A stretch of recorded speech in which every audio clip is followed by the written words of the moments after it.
বাংলাদেশের জাতীয় নিরাপত্তা উপদেষ্টা খলিলুর রহমান ভারতের জাতীয় নিরাপত্তা উপদেষ্টা অজিত দোভালের আমন্ত্রণে 2 দিনের সফরে নয়াদিল্লি যাচ্ছেন। 19 নভেম্বর তিনি ইন্দো প্রশান্ত মহাসাগরীয় অঞ্চলের জাতীয় নিরাপত্তা উপদেষ্টাদের সম্মেলনে যোগ দেবেন।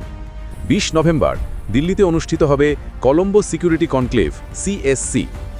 অক্টোবরের দ্বিতীয়ার্ধে অজিত দোভাল আনুষ্ঠানিকভাবে মিস্টার রহমানকে আমন্ত্রণ জানান। সম্মেলন চলাকালীন বাংলাদেশ ও ভারতের জাতীয় নিরাপত্তা উপদেষ্টাদের মধ্যে দ্বিপাক্ষিক বৈঠক হবে কিনা তা বাংলাদেশি কূটনৈতিক সূত্র নিশ্চিত করেনি।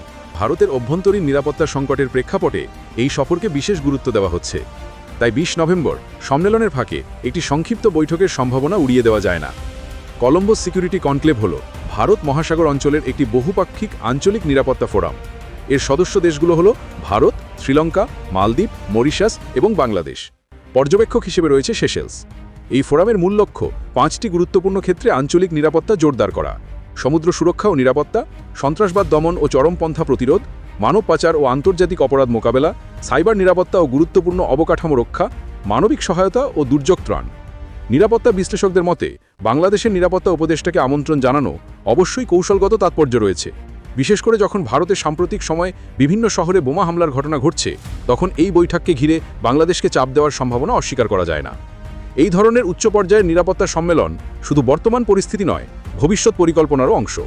নিরাপত্তা সম্পর্কিত গুরুত্বপূর্ণ আপডেট জানতে চ্যানেলটি সাবস্ক্রাইব করুন এবং পাশে থাকুন।